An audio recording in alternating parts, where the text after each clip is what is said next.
Okay, happy Sabbath, brothers and sisters.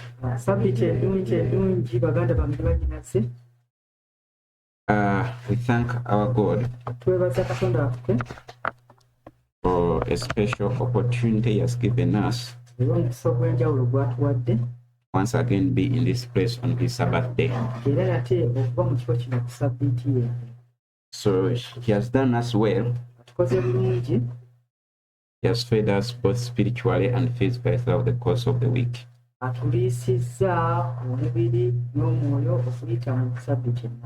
has kept us safely.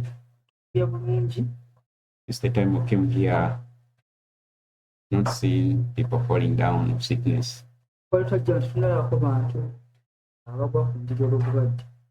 Instead, we are reviving spiritually.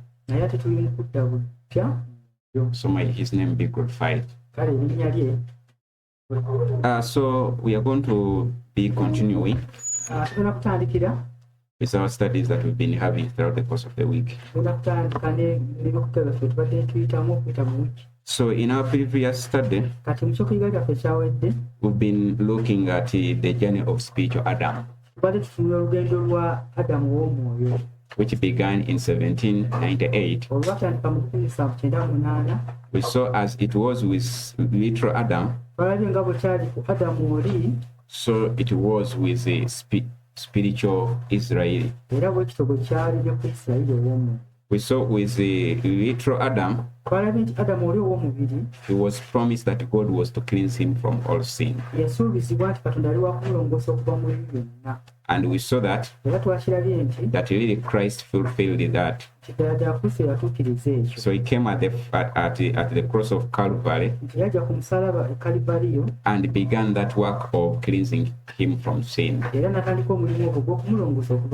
So we saw that He was to cleanse him through two steps. So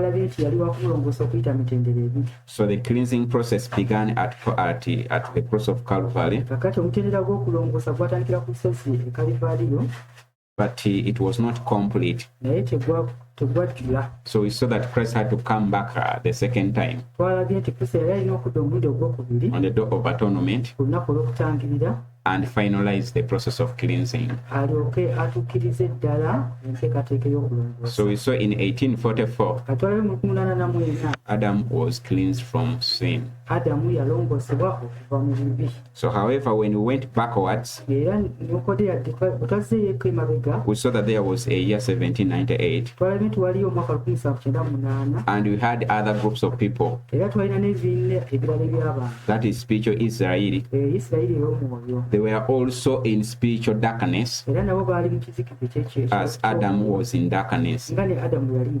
So we saw that God in 1798 gave the last gospel, which was the same as Genesis 3:15 that was given to Adam. So we saw that God was promising those people that unto 2,300 days their sanctuaries were to be cleansed. So as God was carrying out the second temple cleansing for Adam, who began his journey in Eden,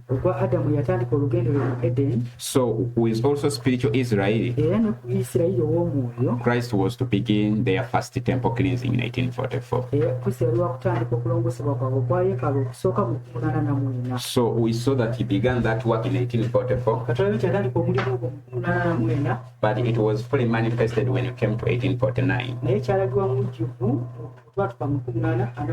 So we saw that in 1849, spiritual Israel had come to a firm platform, or they had come to their Pentecost, where they began their sealing process. So we saw however much they had received the Holy Spirit in 1849, they later went back. I think the Bible says they went back to the flesh. So we saw that in 1852, they entered into the Laodicean experience. They went back to the world. And they dressed and drank like the world. Yet they had a wonderful opportunity ahead of them to meet Christ the second time in the loud cry and have them cleansed the second time. But we saw that when God sent a shaking, which is the straight testimony of the true witness, which was to awake them out of sleep and get prepared for the second temple cleansing, we saw that that message was lightly regarded. It was not even half hidden. So the message did not accomplish its work. And we saw that when the Lord brought the loud cry in 1888 to begin the work of the second temple cleansing, we saw that the message was rejected. And another important thing we saw was the loud cry, that this loud cry was to be accomplished under the angel of Revelation 18. So Sister Hoy told us that this angel had begun his work in 1888.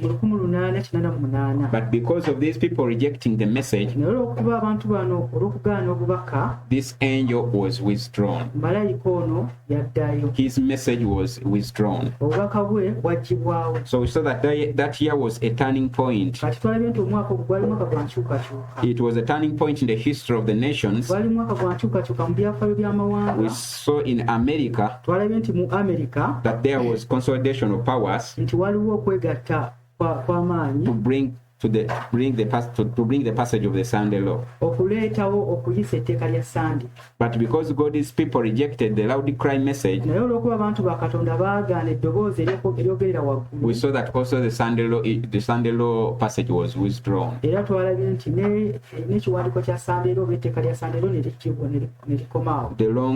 long-awaited event, we know the Sunday law is connected with the finalizing of God's work. So yesterday we saw the Sunday law and the loud cry is connected with the latter rain.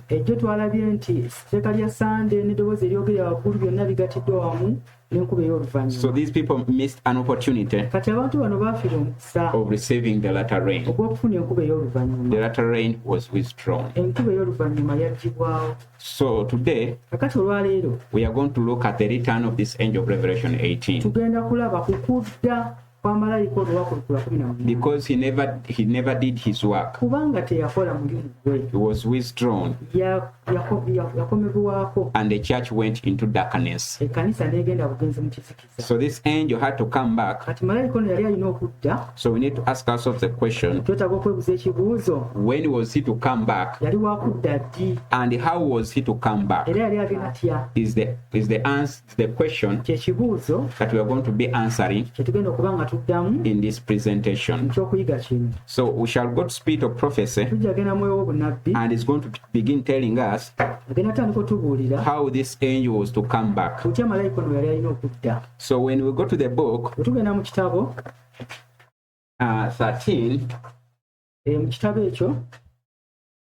LTMS,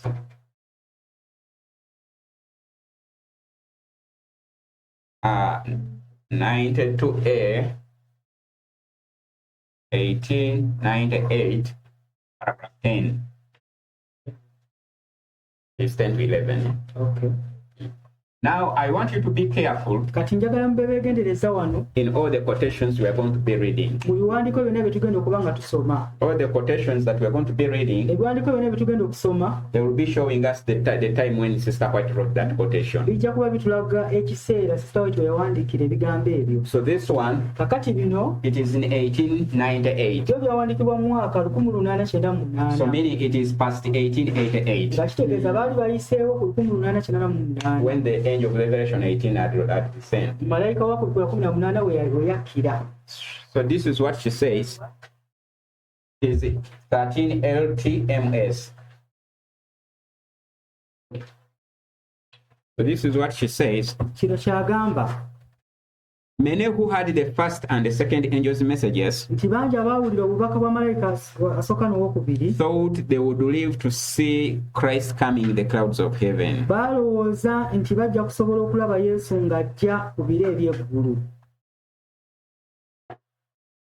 He says, and all who claimed to believe the truth acted their part as wise virgins. He says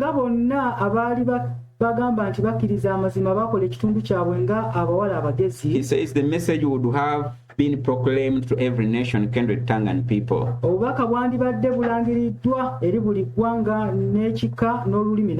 He says, but 5 were wise and 5 were foolish.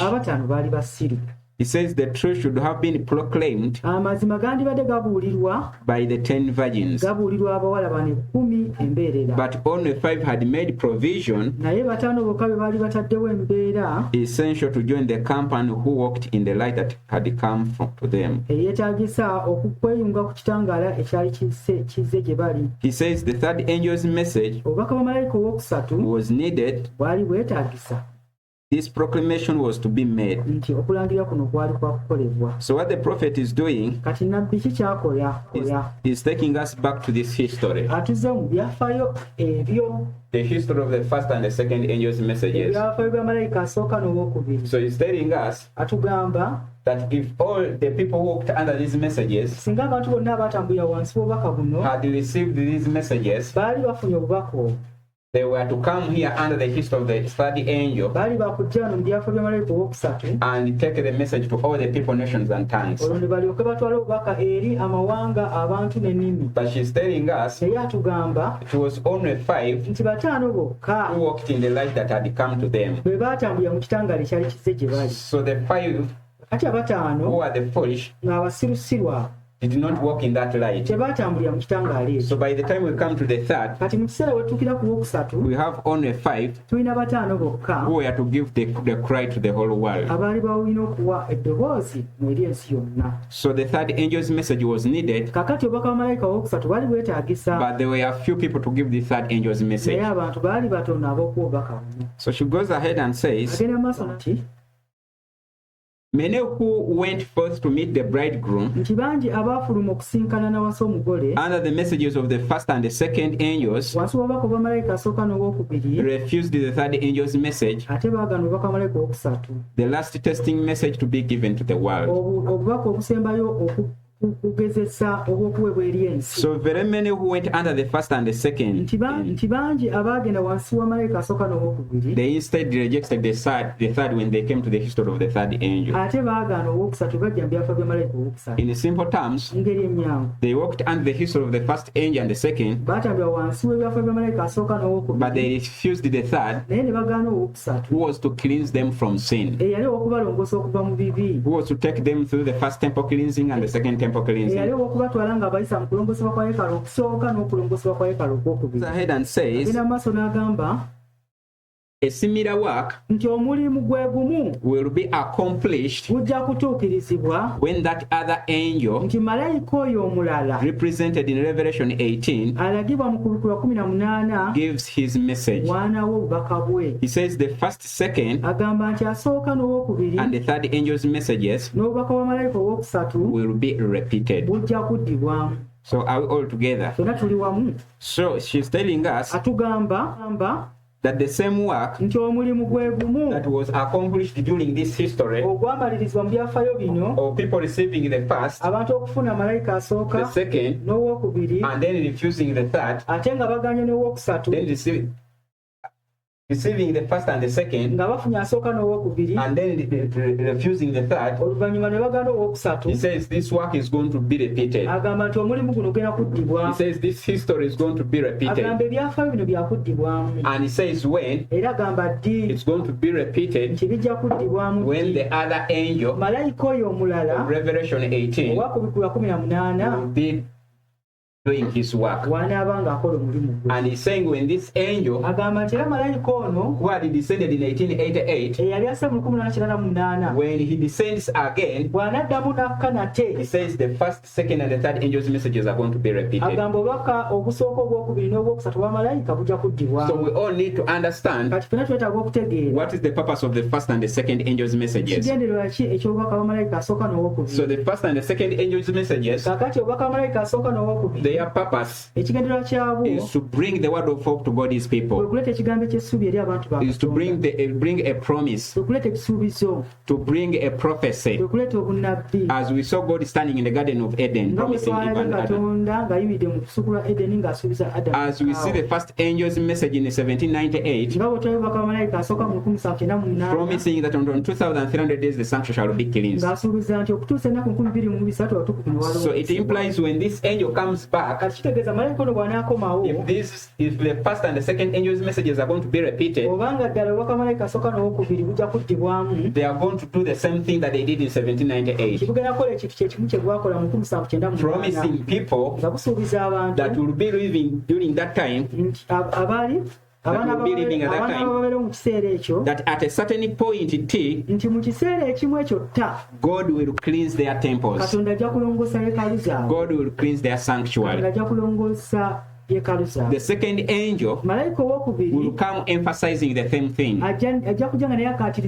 calling people to repent, receive the gospel. Which gospel? The promise, so that God may cleanse them from all their sins. So when the angel of Revelation 18 comes down, we repeat the first, second, and the third angel's messages.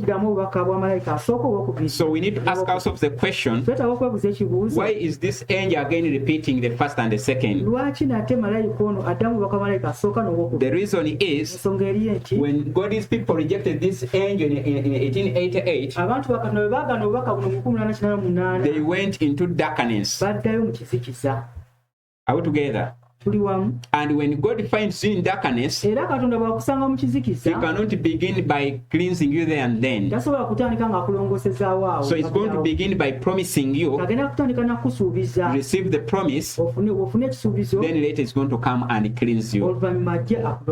So these people who are going to be found by the angel of Revelation 18, they were to be found in darkness. So He was not going to begin by the second temple cleansing. This angel is not going to begin with a loud cry, but instead is going to begin by promising God's people that at a given time is going to cleanse them. So let us see whether Sister White is emphasizing the same point elsewhere. So when we go to 13 still,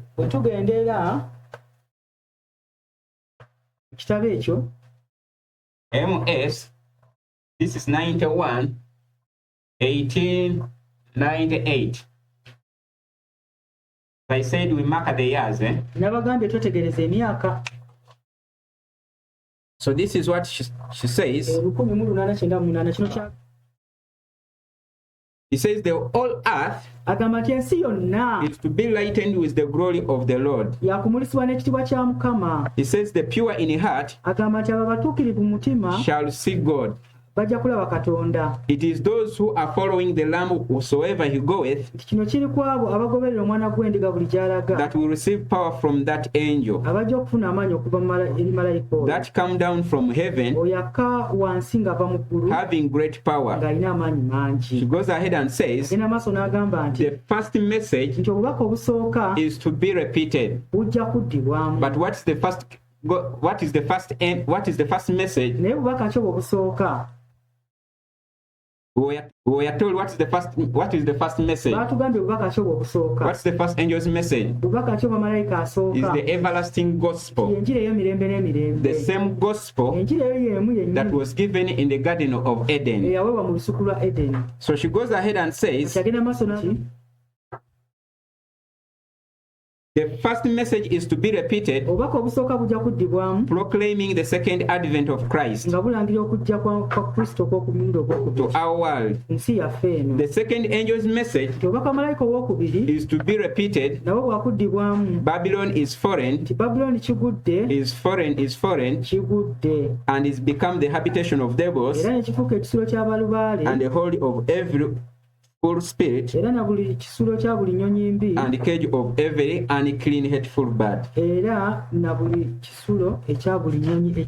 So she's still confirming that when this angel comes in history, what's going to happen? The first and the second angel's messages, the everlasting gospel, which is a word of promise, these messages are to be repeated. Let us also go to letters 75. This is 1905, which we can also find in Scripturalis 16.4. So this is what she says. Temptations are being brought in by men who have been long in the truth. So she's standing in 1905. If you go above this quotation, she's talking about men who are in the work of God, and they are not an example to the new members who are coming in church. So she's saying temptations are being brought in by men who have been long in the truth. He goes ahead and says the truth that we have received in 1841, 1842, 1843, 1844, are now to be started and proclaimed. Which messages were those? Were the messages of the first and the second. She goes ahead and says the messages of the first, second, and the third angel's messages will in the future be proclaimed with a loud voice. So she's saying in future these messages were to be repeated but with a loud voice. She says they will be given with honest determination and in the power of spirit. So she's still confirming that these messages were to be repeated, but under the history of the angel of Revelation 18. So how were these messages to be repeated? Let us go, she will tell us. So still in the book 13 LMTS MS, this is 32, 1896, paragraph 2. This is what she said. The first and the second angel's messages were given in 1843 and 1844. In simple terms, inviting people to receive the promise of God. And we are now under the proclamation of the third. In simple terms, he is saying we are under the first temple cleansing. He says, but all the three of the messages are still to be proclaimed. So all the three messages are still to be proclaimed. It is just just as essential now as ever before that they should be repeated to those who are seeking for the truth. So there are those in future or where she was and they needed these messages. She goes ahead and says, by pen and voice we are to sound the proclamation, showing their order and the application of prophecies that bring us to the third angel's message. She's not saying showing their order and the application of prophecies that brought us to the third angel's message, but saying showing in order and the application of prophecies that bring us to the third angel's message. She says there cannot be the third without the first and the second. He says these messages we are to give to the world in publication, in discourses, showing in the line of prophetic history the things that have been and the things that will be. So as we have been doing, so is saying that is what we should do. Oh, that's what they were supposed to do. So as they could be at Passover, they were to stand here and stay behind. We had the first and the second angel's messages inviting us to receive the promise of God that might be cleansed. So if they were standing here, they would say now we are at Passover. And what is ahead of us? There is Pentecost, the firm platform. After the platform, we have to have the shaking. And after the shaking, we are to have the loud cry of the third angel or the second temple cleansing. So that is how we are to proclaim the three angels' messages. So if we go to Adventism today and read them a quotation from 1 T, I think page 19, that as Seventh Adventists that have been given a work of proclaiming the first and second and third angels' messages, and that no work should take the attention of this work. They are going to be in agreement with this quotation, and they are going to say that they are proclaiming the three angels' messages. If you tell them you're not proclaiming the three angels' messages, they will tell you, man, for you are hating the church. We always go to the pulpits in villages and call people to fear God and give him glory. Because from 1844, we are in the hour of his judgment. So that is what they will tell you. But if you ask them, where are we currently? And what important we mark, what important we mark ahead of us, and what is our great responsibility ahead of us, depending on where we are standing. They will tell you, we are in the day of atonement. And what we're waiting for is just Sandelo, and then meet Christ at his second coming.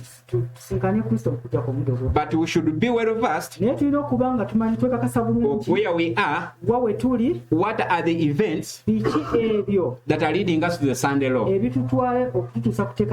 We know that from this event, the next event is this. From this event, now we shall meet the Sunday law. For the people of God to be faithful in fulfilling each and every responsibility at each and every way mark. But today we are in an environment whereby if we see that the new Pope has been elected and this Pope is coming from America and Trump is also on the seat and is going to support him, we begin shaking. Next year we may have Sunday law. Trump and the new Pope from America, they are going to pass a Sunday law. That is not proclamation of the three angels' messages. It is not a work of guesswork. We must be certain of where we are, what God is doing for us where we are, and what He has prepared for us ahead of us, even before we come to the Sunday law. So that is the three angels' messages. So let us go ahead and see how these messages are to be proclaimed. So when we go to this same quotation, that is, was it 32? What is 32? This one, but now it is paragraph 1. So this is what she says. The proclamation of the first, second, and third has been located by the word of inspiration.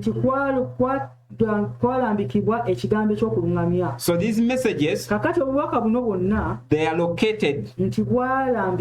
They have their points in the history, in the line of prophecy. So she says, not a peg or a pin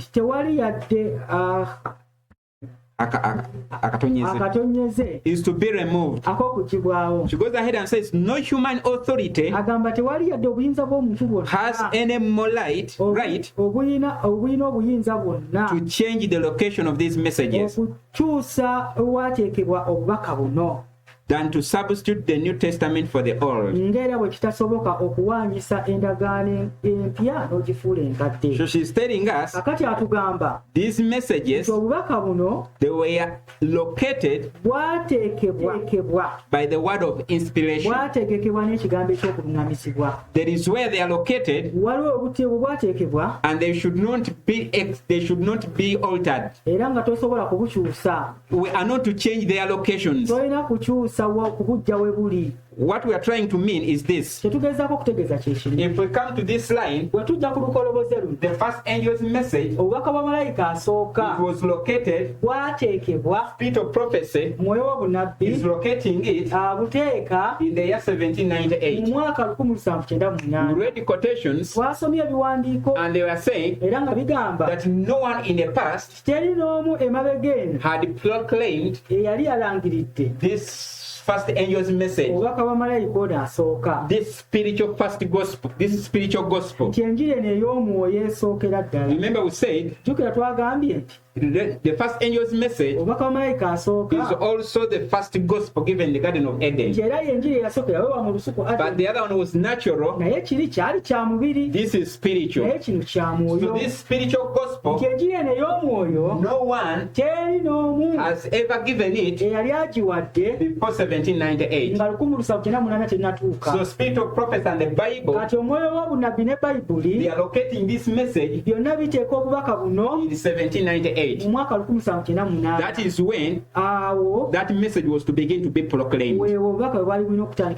It's the same case with the second angel's message. God is locating it in the year 1844, 19th April, after the disappointment of these people. So no one is to change the location of this message. Then when we come to the third, where is God locating it? We read the quotation and we are told when Christ changed his ministration from the holy to the most holy place, he sent the third angel's message. So implying that the third angel, where does he stand? 1844, at the beginning of the cleansing of the temple. So the third angel is connected with what? With temple cleansing. So we are not to change the location of this angel. For you can wake up one day and say, for me I want the third angel to arrive in 1798. What you're doing, you're changing the Old Testament in place of the New, or the New in the place of the Old. So every message, you have to leave it where it was located, because each angel has its specific point where he stands in history and do its work.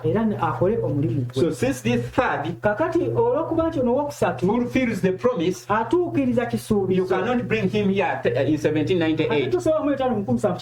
So if you place him here 1798, people will not have time to receive the promise, and then later this promise will be fulfilled. Remember, the plan of salvation is all established through faith. Where there is no faith, there is no salvation.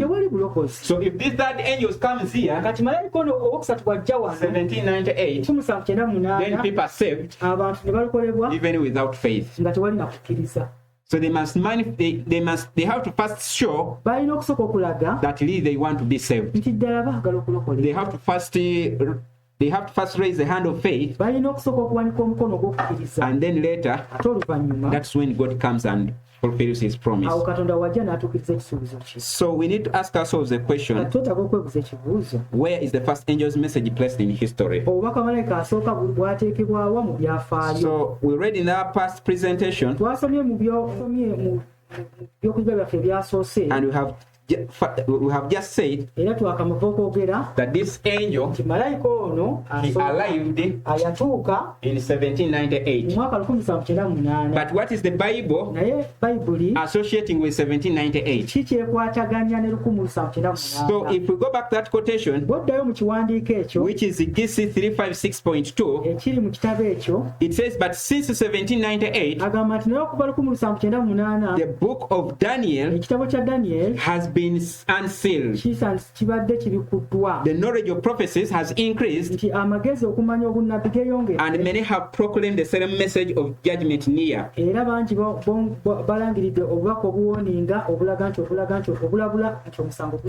the prophet of the Lord is associating 1798 with the unsealing of the book of Daniel. So implying, when we come to 1798, the book of Daniel was unsealed. But we need to ask ourselves the question, when is the book of Daniel unsealed? So we are going to ask the Bible, when does the Lord unseal the book of Daniel? Yeah, it was Giddisi 356. 356.2. So we want to get another name for 1798. So he's telling us 1798 the book of Daniel was unsealed. So when is the book of Daniel unsealed? So when we go to Daniel chapter 12 verse 4, this is what it says. But thou, O Daniel, shut up the words and seal the book even to the time of the end. So if we go in that chapter of 12, before it there is chapter 11. And there are very many things that Daniel received in a vision, of which some did not fully understand. So the Lord is telling him, Daniel, seal the book even unto the time of the end. So there were things that Daniel saw, but they were not to be understood until the time of the end. So Daniel is told to seal them even unto the time of the end, implying they were to be sealed and they were to be unsealed to the time of the end. They were to be unsealed at the time of the end. And what was to happen at the time of the end? He says, many shall run to and fro, and knowledge shall be increased. So when you come to the time of the end, what's going to happen? There will be a running to and fro. So this is not a physical running, but it is a spiritual running. Running in the word of God. And what's going to happen? Knowledge is going to increase. And what happens when knowledge increases? It says, many shall be purified and made white and tried. He says, but the wicked shall do wickedly, and none of the wicked shall understand, but the wise shall understand. So I think that is the same thing that we saw in 1798. So when the first angel's message arrived in history, there were two groups. There is one group that received the light, and another group rejected the light. We saw that the group that rejected the light was thrusting that group that had received the light. And we were told that at the end of the second angel, whoever had rejected the first and the second was to be left in darkness, waiting for strong delusions. So when we come to the time of the end, the book of Daniel is unsealed. So if in 1798, if in 1798 the book of Daniel was unsealed, it implies that 1798 is the time of the end. So implying that the first angel's message arrives at the time of the end with a purpose of purifying God's people, making them white, and trying them. I think we can see the three steps. So the first angel is going to purify. The second angel is going to make us white. What about the third angel? We're going to be tried. And we saw the third angel is connected with what? With judgment. So you're going to be tried. You're going to be judged. Or you're going to receive judgment. So that happens at the time of the end. So implying, if the angel of Revelation 18 is to come back and is to repeat the first, the second, and the third angel's messages, we are going to have another time of the end. That time of the end is to mark the beginning of the plan of salvation, as it was in the Garden of Eden, for these people who were left in darkness, who had refused the angel of Revelation 18. So we need to ask ourselves the question, what was this time of the end? Does the Bible talk about this time of the end? So we are going to go and ask the Bible what events were to mark the time of the end. So we want to first identify which event marked this time of the end. After we have seen this event, then we should ask for another event that was to mark this time of the end, that was to mark the beginning, the beginning of the work of the angel of Revelation 18. Who was to repeat the first, second, and the third angels' messages. So when we go to Daniel 11, verse 40, it talks about the time of the end. So we are going to be told the events connected with the time of the end. So where we can mark them in history, we shall mark that point as the time of the end, and marking the beginning, the time of deliverance for God's people. So the Bible says, at the time of the end shall the king of the south push at him. Are we all together?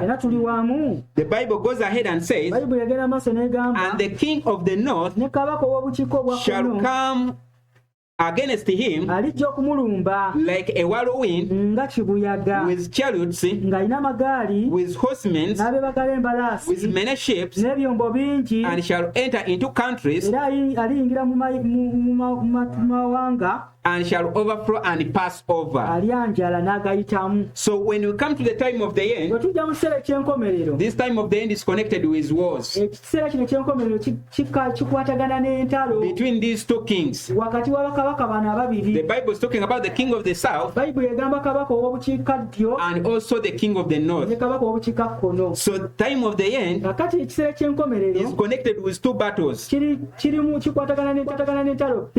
The battle, first of all, initiated by the king of the south against the king of the north. And the second battle is initiated by the king of the north against the king of the south. And we are told of how he was going to attack the king of the north.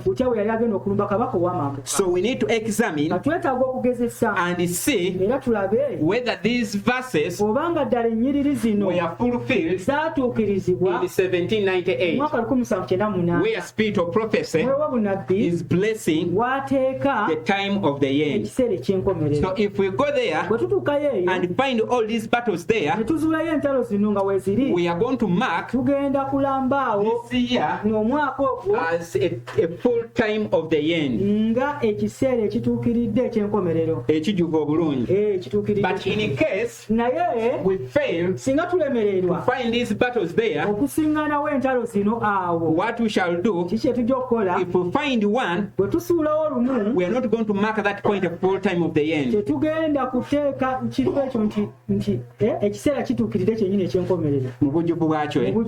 But what we shall do, we are going to wait for a future development of these events, so that we mark out a full time of the end. So that is William Miller's law. He says, if you come and find that the time of the end is connected with two battles, king of the south pushing against the king of the north, and the king of the south and the king of the north pushing against the king of the south. He says, if you come to a certain year, for example 1798, and you find all these battles fulfilled in 1798, just to say this is a complete fulfillment of this event. This is the full time of the end. But he says, in case you find one event missing, what you have to do is to wait for the future development of these events and mark a full fulfillment of that event. So if we come here in 1798 and have one battle without seeing the second battle, what should come into our minds? We had a partial fulfillment of the time of the end, and that one is going to account for a partial fulfillment of the first, second and third angels' messages. Because when you come to this line, we are seeing it had a problem straight out from the beginning.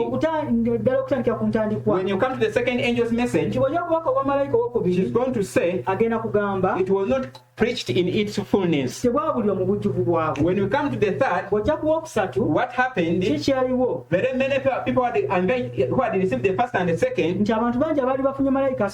they rejected the third, and the word was left in darkness.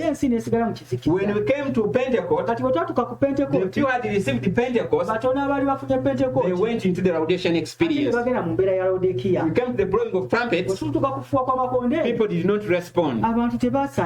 When we came to the door of atonement, what happened? People rejected the message of the door of atonement.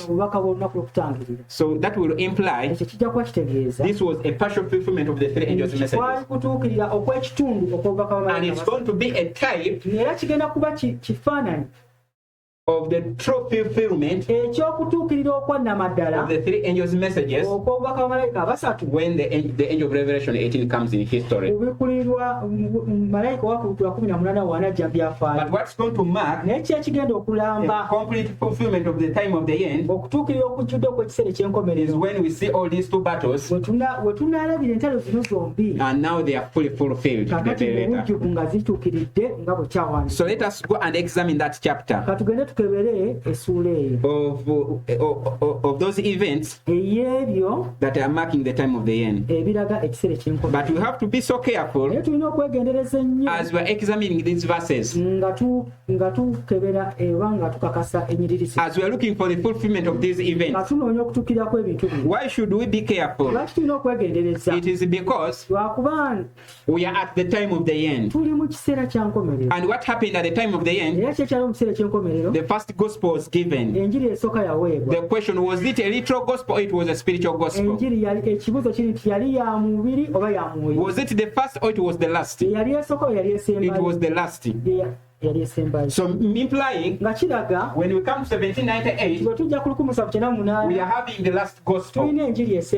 It's not the first, but we saw the first is natural and the last is spiritual. So if in 1798 we had a spiritual gospel, the everlasting gospel, it implies that by the time we come here, things are spiritual. We should not look at them in a literal sense. The king of the north is not going to be a literal king of the north. And the spiritual and the king of the south is not going to be the spiritual king of the south. It's not going to be the literal. So we can see this, even Sister White applying it. But that by this time, things are spiritual. We can see it in 17. PK 715. You see how she's talking about how she's making applications. She says, no longer have the host of evil, no longer have the host of evil powers to keep the church captive.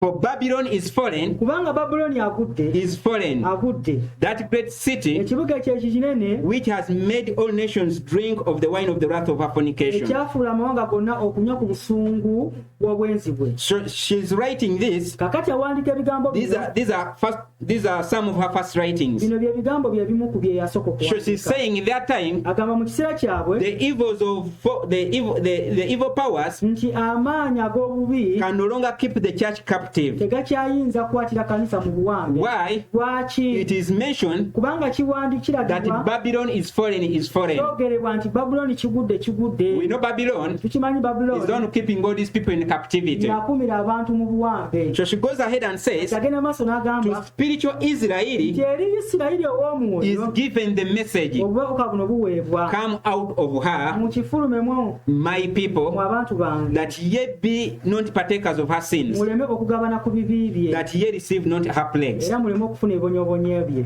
She goes ahead and says, agenda maaso n'agamba as the captive exiles hid the message, agamba nti nga abawambe mu bunyage bwe baawulira obubaka, free out of the minister of Babylon, agamba mukidduke mu kifulume mufulume Babuloni, and were restored to the land of promise. era ne batwalibwa mu nsi ensuubise. So those who fear God era n'abo abatya Katonda today ensangi zino are heeding the message bawulira obubaka to withdraw okuleka from spiritual Babylon. okudduka okuva mu Babuloni ow'omwoyo. So when she's speaking, whatever she's speaking, kakati bw'ayogera buli kyayogera wa he's saying we are spiritual Israel agamba ffe Isirayiri wa mwoyo and we are to come out of spiritual Babylon. era tulina okudduka tufulume Babuloni ow'omwoyo. So by 1798, kati 1798 things are spiritual. ebintu byafuuka bya mwoyo. Everything is going to be buli spiritual. kintu kigenda kuba kya mwoyo. So we need to ask ourselves the question, twetaaga okwebuuza ekibuuzo when we come to 1798, bwe tujja 1798 who was the king of the south? ani yali kabaka ow'amaserengeta? Okay, we have two battles. kale tulina entalo bbiri. King of the north kabaka ow'amambuka is king of the south, kabaka ow'obukiikaddyo pushing against the king of the north. ng'alumba kabaka ow'obukiikakkono. Then king of the north kakati kabaka ow'obukiikakkono pushing against the king of the south. ng'alumba kabaka ow'obukiikaddyo. So we need to ask ourselves the question, twetaaga okwebuuza ekibuuzo, who was the spiritual king of the south ani yali kabaka ow'omwoyo when ow'amaserengeta? we come to 1798? bwe tujja mu mwaka 1798 Who was the spiritual king of the north ali yali kabaka ow'omwoyo when we ow'amambuka? come to 1798? tutuuka 1798. So for us to understand kati ffe okutegeera this spiritual king of the north, kabaka ono ow'omwoyo ow'amaserengeta we ow'amambuka, need to first go tulina okusooka okugenda and look for the literal king of the north. tutunuulire kabaka ono eyaliwo ow'amambuka. Remember, we said there is a natural twagambe waliwo and ekyomubiri there is a era spiritual. waliwo n'ekyomwoyo. But what teaches us the naye spiritual kyekituyigiriza ekyomwoyo is the natural. kyekyo ekyomubiri. So for us to understand the spiritual kati here, ffe okutegeera ekyomwoyo we wano have to go back tulina okuddayo and first identify the natural. tusooke tumale okutegeerera ddala ekyomubiri. So who is the natural king of the north kakati ani kabaka ow'amambuka ow'omubiri? when we go to the Bible? bwe tugenda mu bayibuli, So when we go to Ezekiel 26 verse 7, bwe tugenda mu Ezeekeri 26:7, this is what the Bible is saying.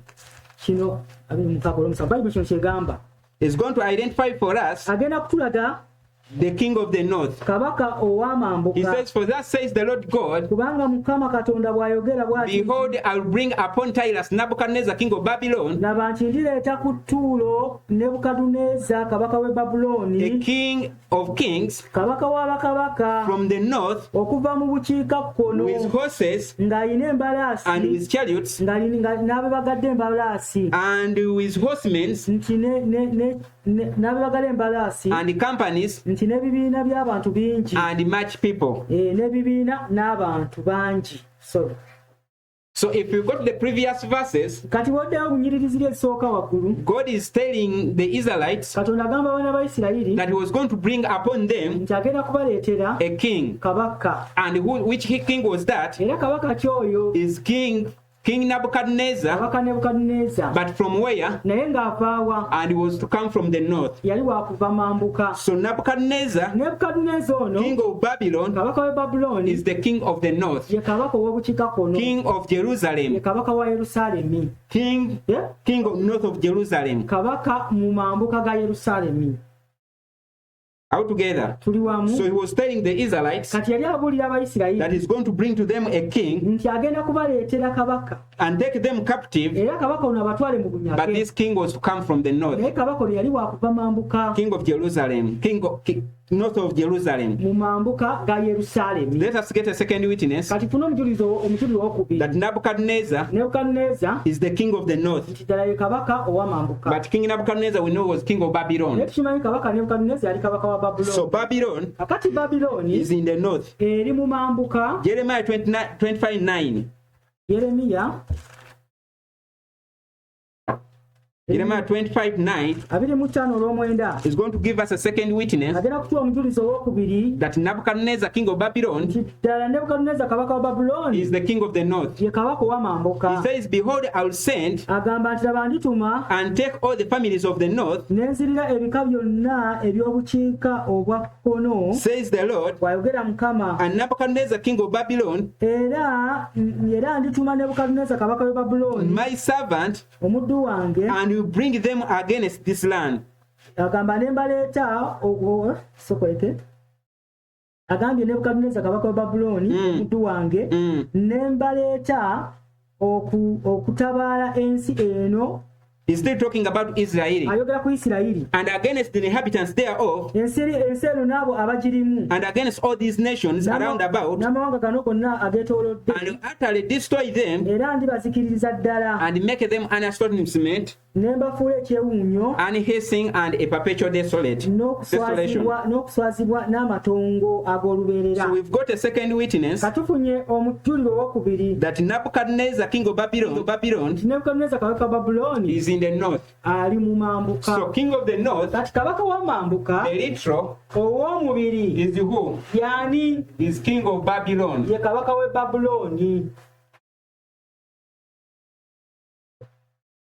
So let us see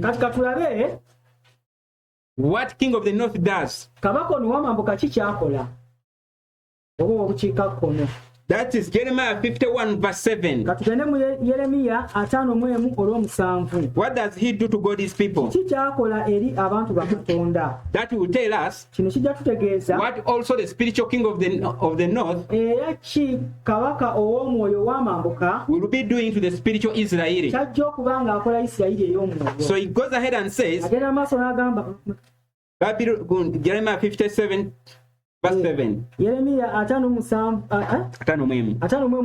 He says Babylon has been a golden cup in the Lord's hand that made all the earth drunken. And that, let us read again. Babylon has been a golden cup in the Lord's hand that made all the earth drunken. The nations have drunken of her wine, therefore the nations are mad. So what does king of Babylon Nebuchadnezzar do to the nations? He makes them mad. But how does he make them mad? By making them drink his wine. So by making them drunken by his wine, he makes all nations drunk. So that one is going to be the characteristic of the spiritual king of the north when we come to 1798.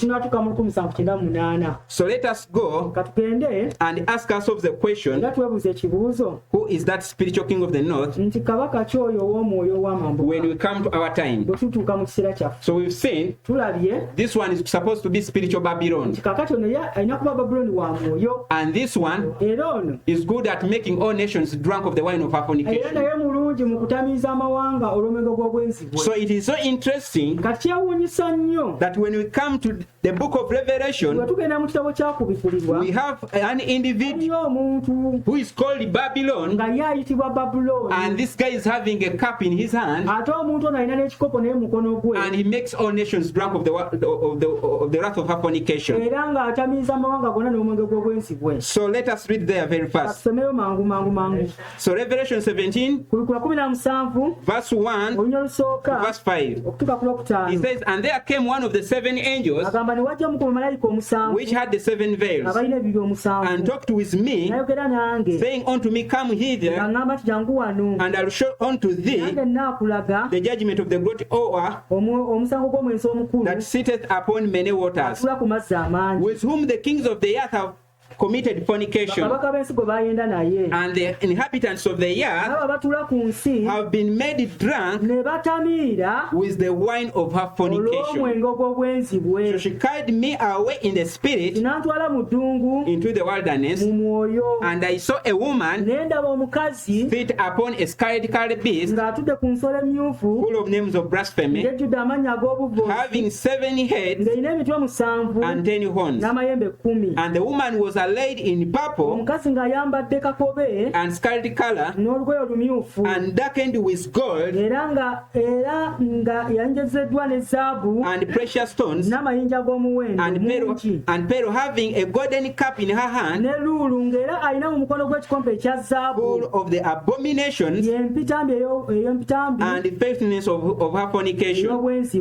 And upon her forehead was written a name, Mystery Babylon, the great, the mother of harlots, the abominations of the earth.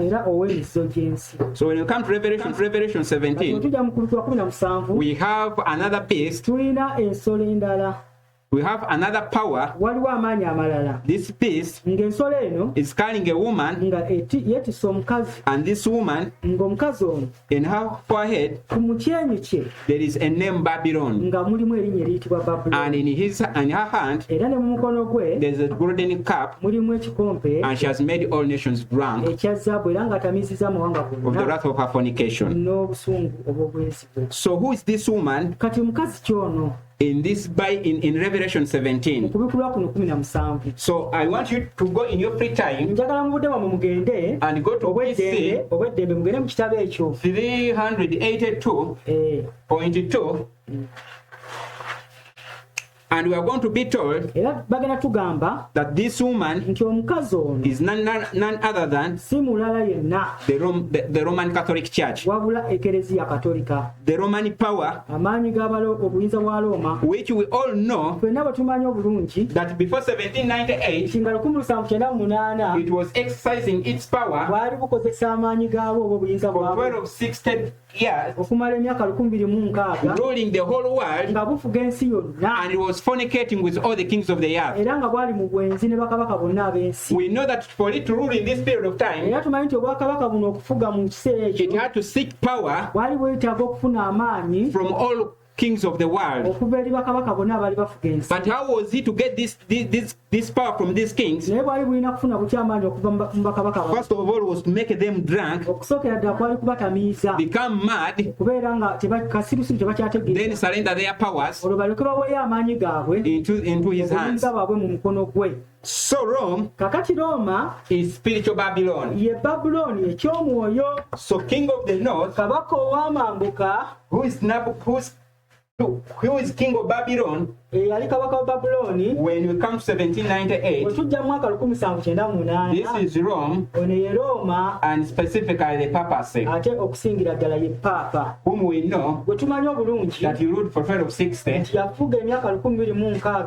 1798.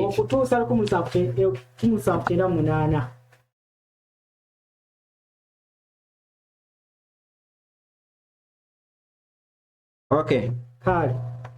So we're going to go ahead and now ask ourselves the question, who is the king of the south? Who was here when we come to 1798?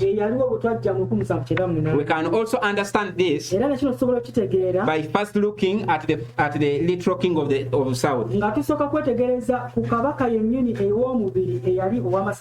So who is in the south? Who is in the south of Jerusalem? maserengeta ga Isirayiri. So when we go to the Bible, Bwe tugenda mu Bayibuli it's going to tell us egenda tugamba who's in the south of Jerusalem, ani ali maserengeta ga Yerusalemu, south of Canaan. maserengeta ga Kanani. So when we go to Genesis Kati bwogenda mu lubereberye chapter 12, essula 12 verse 9 to 10, olunyiro lw'omwenda okoma ku lw'ekkumi, we shall know who is in the south. tugenda kumanya kabaka kyoyo ali mu maserengeta oba mu bukiikaddyo.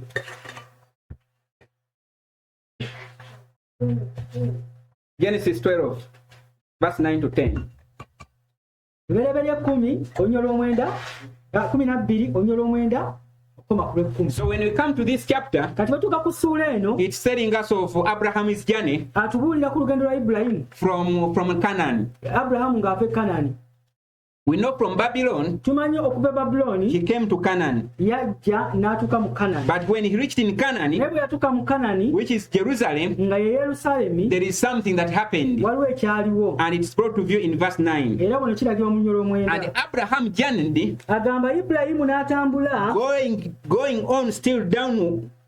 going on still towards the south. ng'akyakwata ekkubo ery'obukiika obwa ddyo, And there was famine in the land. ne wagwa enjala mu nsi. So while Abraham was moving towards the south, Kati Ibulayimu bwe yali ng'aserengeta ng'agenda e bukiikaddyo, the Bible is telling us, Bayibuli etugamba and Abraham went down into Egypt nti Ibulayimu n'aserengeta n'agenda e Misiri to sojourn there, okutuula omwo, for the famine was grievous in the land. kubanga enjala yali nnyingi mu nsi. Egypt is associated with famine. Naye bannange Misiri eno ekwatagana nnyo n'enjala. That should tell us something Ekyo kirina kye kitutegeeza when we come to the end of the world. bwe tunatuuka ku nkomerero y'ensi. So we are having Abraham here, Tulina Ibulayimu wano who is in Canaan. ng'ali mu Kanani, He moves southwards. kati n'alyoka aserengeta. And while he was moving southwards, Bw'aserengeta ebukiikaddyo eyo, where did he end? wa gye yakoma? He ended in Egypt. Yakomekereza ali Misiri, So implying nga kiraga that Egypt nti Misiri is in the south of Jerusalem. eri mu maserengeta ga Yerusaalemu. So implying Ekyo kiraga that the literal king of the south nti kabaka ow'omubiri ow'amaserengeta is Egypt. ye Misiri. All together. Tuli wamu, But why are we going to look for the literal? naye lwaki tugenda okunoonyayo kino eky'omubiri? Because the literal Kubanga eky'omubiri kino is going to teach us the kigenda spiritual.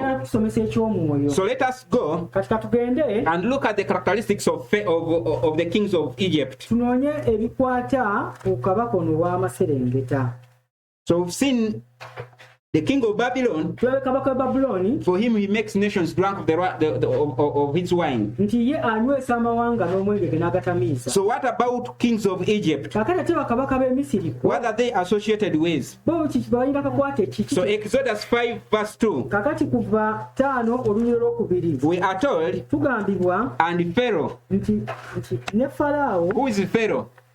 Falaawo y'ani? This is king of Egypt.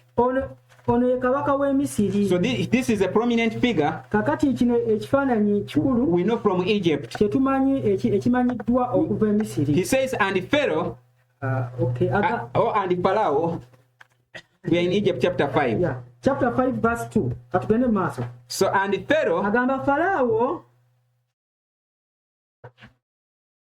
said, n'ayogera nti who is the Lord, Mukama y'ani that I should obey his voice muwulirenga eddoboozi lye to let Israel go? okuleka Isirayiri agende. I know not the Lord, Simanyi nze Mukama, and I will and neither will I let Israel go. era sirireka Isirayiri kugenda. So there is a spirit Kakati waliwo omwoyo we are saying that is associated with Pharaoh, ogwe tulaba oguli mu Falaawo ono, king of Egypt. kabaka w'e Misiri. So when we look at him carefully, Bwe tumwetegereza obulungi we are seeing this guy does not believe in the existence of God. tulaba ng'omusajja ono takkiriza nti Katonda gy'ali. He says, I don't know God, Agamba nze simanyi Mukama, neither I'll let Israel go. era sijja kuleka Isirayiri kugenda. So this is atheism. Kakati buno bukaafiiri, So implying nga kiraga that king of the south nti kabaka ow'amaserengeta is connected ye akwatagana bulungi with atheism.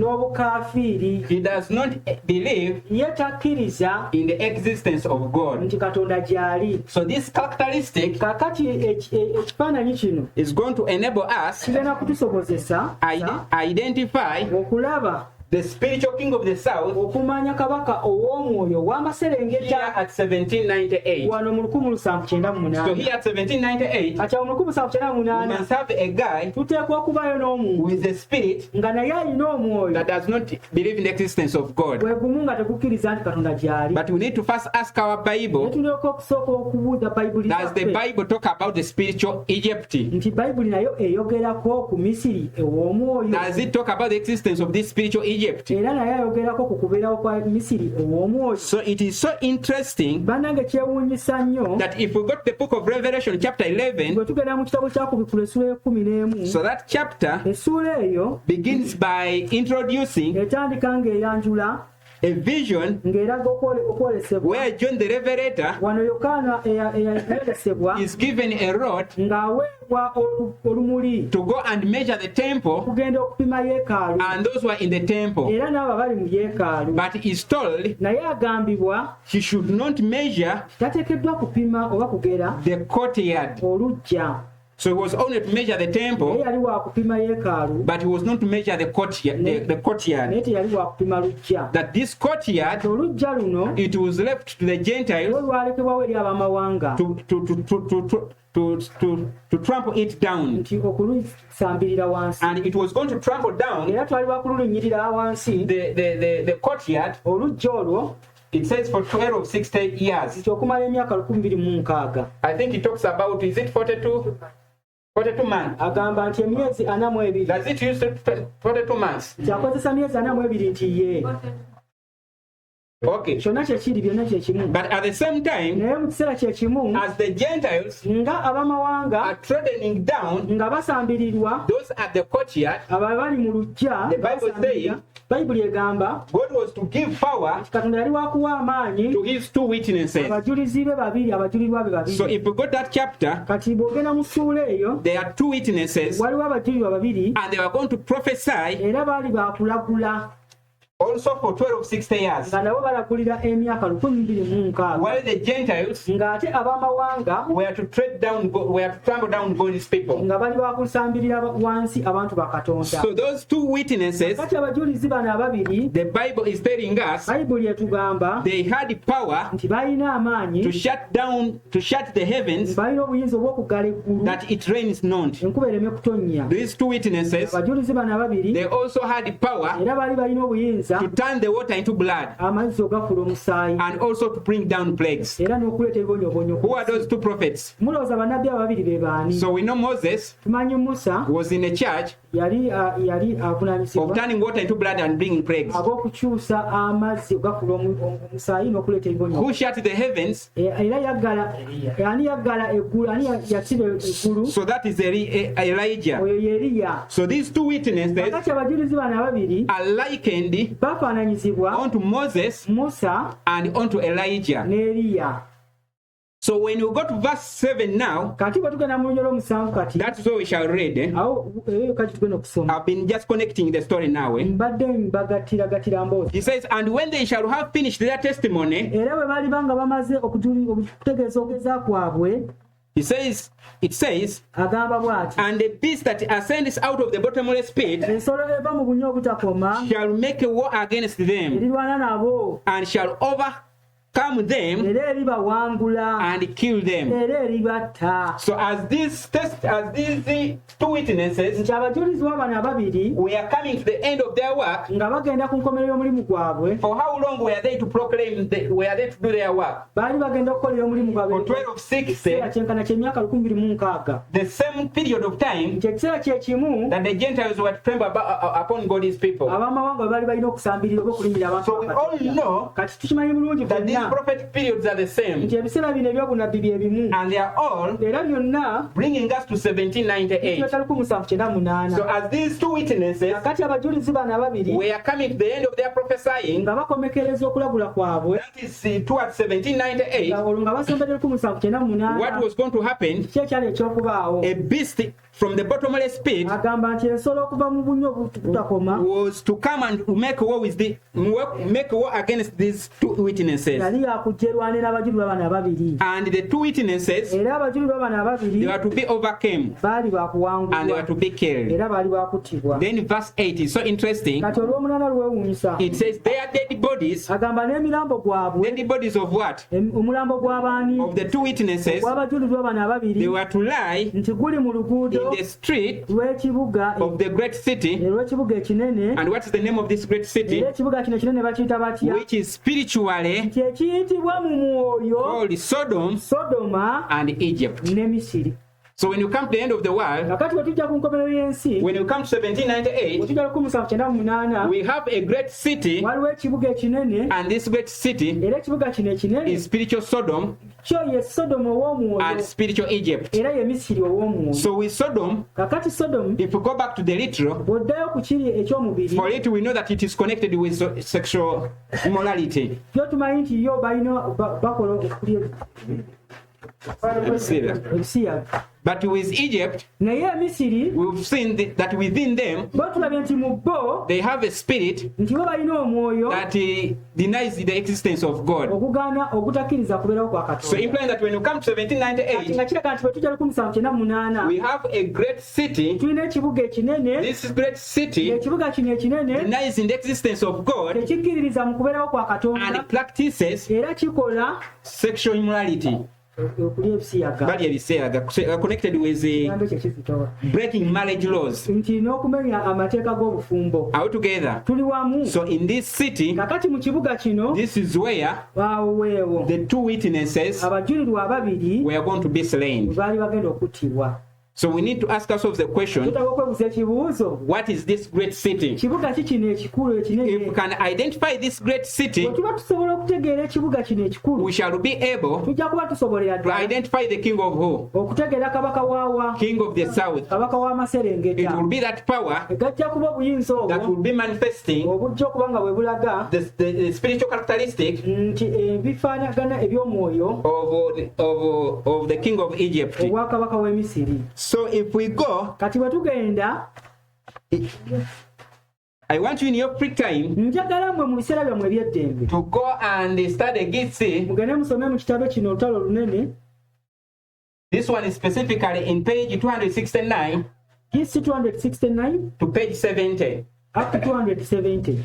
But read the entire chapter, naye soma essula yonna and that chapter is talking about the French Revolution. era essula eyogera ku nkyukakyuka za Bufalansa. So when we go in the year, kati bwe tugenda mu mwaka I think that is 1793, 1793 France Bufalansa began what we call the French Revolution. yatandika kye bayita enkyukakyuka mu Bufalansa. And in this revolution, era mu nkyukakyuka zino they changed their state baakyusa embeera zaabwe from being Catholic nation, okuva mu kubeera eggwanga ekatuliki and it went into a state ne bagenda mu mbeera where it abolished all principles weeyagoba amateeka gonna that are associated with Christianity, agaali gakwatagana n'obukristaayo. and adopted awo n'eryoka erondayo all satanic principles enkola zonna eza sitaani that were manifested in Egypt ezaali zaalagibwa mu Misiri and manifested in Sodom. era ezaalagibwa ne mu Sodoma. So he says, agamba little before the year 1798, nti kaseera katono nga tebannatuuka ku mwaka 1798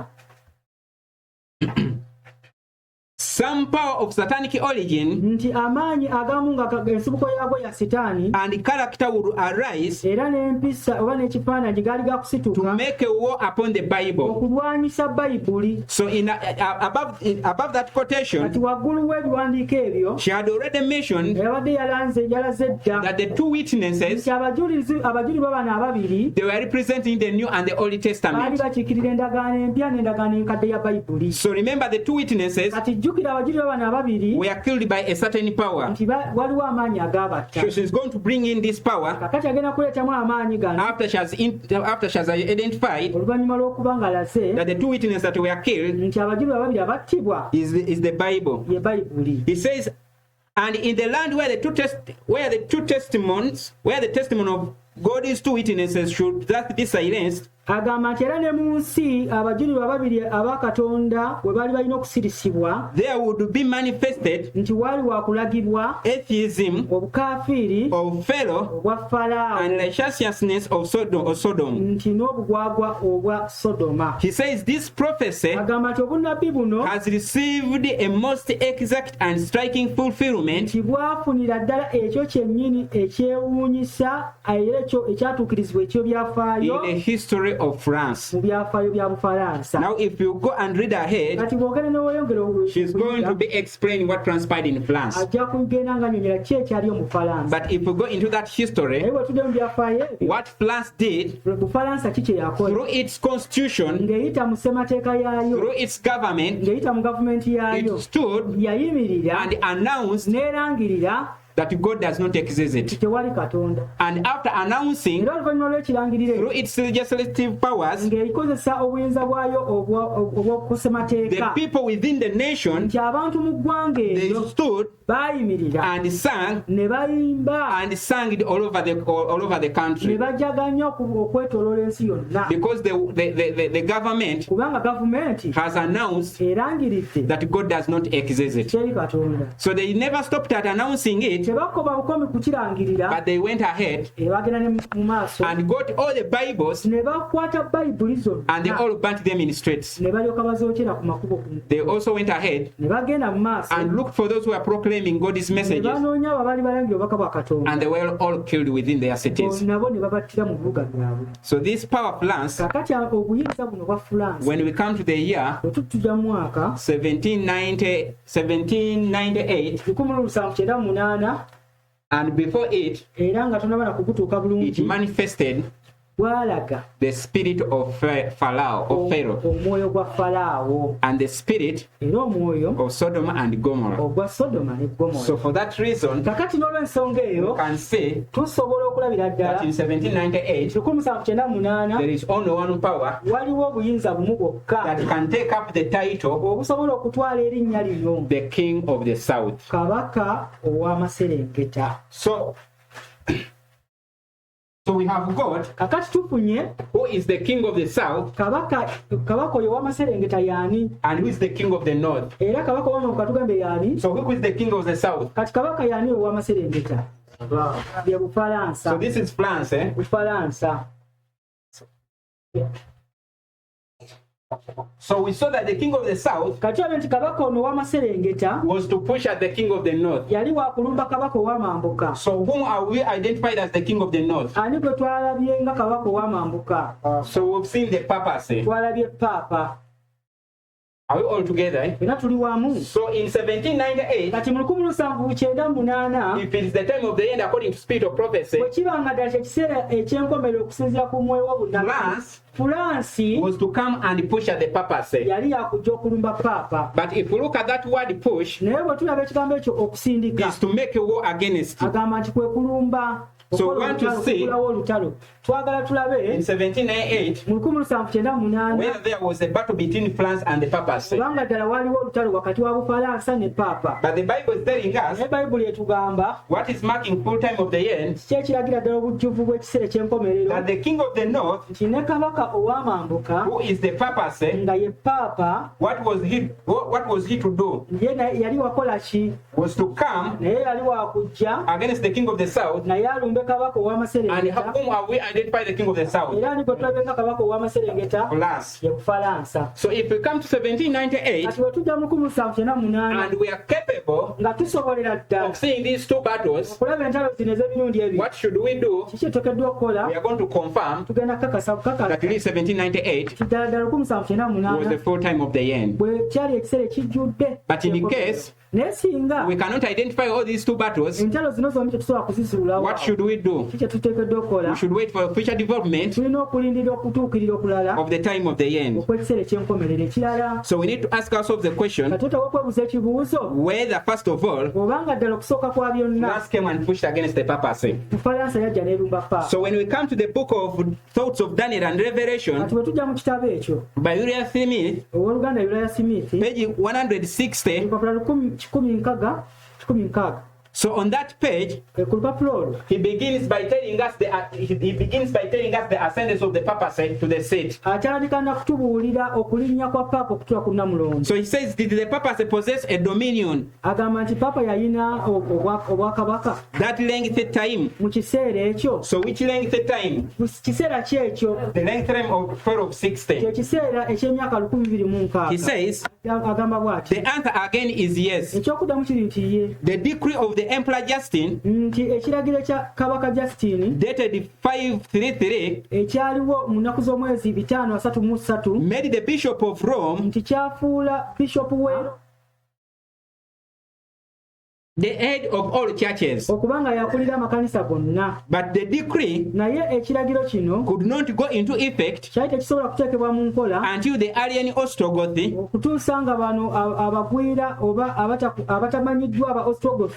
the last of the three horns, were plucked up to make room for the papacy,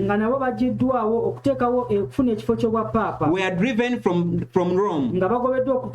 He says, and this was not accomplished as already shown until 538. He says the decree would have been of no effect had this later event had not been accomplished. He says, hence from this later year we are to reckon, as this was the earliest point where the saints were in reality in the hand of this papacy. So he goes ahead and says, from this point did the papacy hold supremacy for 112 years. He says, by adding 112 years from 538, it brings us to 1798. He says, in the year 1798, Barthia with the French army entered Rome and proclaimed a republic, and took the papal prisoner, and for a time abolished the papacy. And it has never since enjoyed privileges which it possessed before. Thus again this power fulfills to the very letter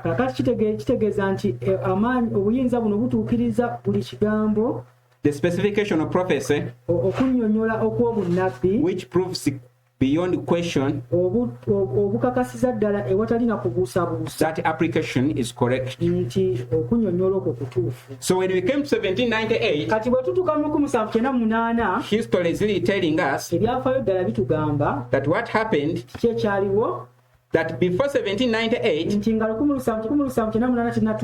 the papacy was ruling the whole world. He was the head of state and was the head of all churches. But when we came to 1798, what happened? Barthia with the army of France. We know Barthia was the general to Napoleon, and Napoleon was the king of France. So through his general and through the army of France, the papacy was taken captive, was taken a prisoner, and the papal system was abolished. And since that time, where he wrote this quotation, papas had not regained that same power. So what we are saying, that really we are seeing the first battle coming to its fulfillment in 1798. mu mwaka 1798. Meaning nga kitegeeza that the first battle is fulfilled. nti olutalo olusooka lutuukiridde. Therefore, nga bwe kityo we are free tuli baddembe to call 1798 okuyita 1798 time of the end. ekiseera eky'enkomerero. But we need to ask ourselves the question twetaaga okwebuuza ekibuuzo whether it is a full time of the end. obanga ddala kyekiseera ekijjudde eky'enkomerero. So what's going to mark it a full time of the end? kati ekigendo kifuula ekiseera ekijjudde A complete fulfillment of the event. nti kwe kutuukirira okujjuvu A complete fulfillment of time of the end. kwe kutuukirira okujjudde okw'ekiseera eky'enkomerero. Let me repeat. So what's going to mark it? kiki ekigenda okulaga? Okay. So we are saying so far, katulaga nti tugamba nti we are saying one battle tulaga olutalo lumu was fulfilled in 1798. twatukulirizibwa mu 1798. So and we are saying for that reason, era tugamba n'olw'ensonga eyo we can mark this year omwaka ogwo tusobola okugulamba time of the end. ng'ekiseera eky'enkomerero. But we are saying naye tugamba we cannot mark it a full time of the end tetusobola kugulamba ng'omwaka ogujjudde ogw'enkomerero until we also see this battle okutuusa nga tulina olutalo luno olwokubiri getting fulfilled nga nalwo lutuukirizibwa in this same year. mu mwaka ogwo. So we need to ask ourselves the question twetaaga okwebuuza ekibuuzo whether obanga ddala this battle olutalo olwo was fulfilled, lwatuukirizibwa the second battle in 1798. mu 1798. So what is this battle? kati lutalo ki luno? So the Bible is telling us, bayibuli etugamba now we've gone to part B of the same verse. nti olunyiriri lwe lumu tugenze katundu And the king of the north agamba nti ne kabaka shall ow'amambuka come against him naye ali mulumba like a whirlwind, nga embuyaga with chariots, n'amagaali with horsemen, n'embalaasi n'abaagala embalaasi with many ships, n'ebyombo bingi and shall enter into countries, era aliyingira mu mawanga and shall overflow and pass over. era aligayitamu So in simple n'ayanjala. terms, agamba bw'ati let us put the name France there. otekewo ekigambo bufalansa. So and France egamba nti era bufalansa shall come against the papacy nti erirumba paapa like a whirlwind, nga embuyaga with chariots, ng'erina amagaali with horsemen, n'abeebagala embalaasi with ships, era n'ebyombo and shall enter into countries of France, era eriyingira mawanga ga bufalansa and shall overflow and pass era over. neyanjala era negayitamu. So I don't know kati sitegeera wano whether that makes sense. obanza ekyo kikola amakulu. So there is one thing we need to understand, nga twaliwo ekintu kimu twetaaga okutegeera that France, nti bufalansa by that time, mu kiseera ekyo it was not made up of countries. yali terina mawanga. So the king of the north here kakati wano kabaka ow'amambuka is retaliating, akomawo okulumba but is entering into the territories of the king of the south. naye ng'ate alumba amatwale aga kabaka So ow'amaserengeta. from this, kakati okuva mu kino we can say tusobola okugamba this king of the south kabaka ono may ow'amaserengeta not be France. ayinza obutaddamu kuba ate And we bufalansa. are going to justify this. era kino tugenda kikakasa. So this is what happened. kino kyekyaliwo. So France won the crown of the king of the south. agamba nti kabaka bufalansa yayambala engule ey'okabaka In ow'amaserengeta 1798. 1798. Yet after the French Revolution, naye ate oluvannyuma lw'enkyukakyuka za bufalansa the philosophy of atheism nti abayizi abagezi b'obukafiiri endowooza y'obukafiiri continued to grow, yeyongera okukula while the government of France ng'ate gavumenti ya bufalansa moved away from atheism ng'ate yo yava dda mu bukafiiri as a fundamental principle of its government. nga omusingi omukulu ogwe gavumenti yaabwe. So we are going to see that this revolution nga tugenda kulaba nti enkyukakyuka eno ended in 1799. yakoma mu mwaka 1799. So 1 year after putting down the papacy. omwaka gumu oluvannyuma lw'okuwamba paapa. So in 1799, kati mu mwaka 1799 France dropped this spirit. nti bufalansa omwoyo guno yagusuula. However, it kept on growing newankubadde kweyongera okukula in other governments of different countries. gavumenti endala ez'amawanga amalala. So we are saying katulaba France became the king of the south nti bufalansa yafuuka kabaka ow'amaserengeta from 1793 okuva mu mwaka 1797 during the French mu Revolution, kiseera ky'enkyukakyuka za which bufalansa ended in 1799.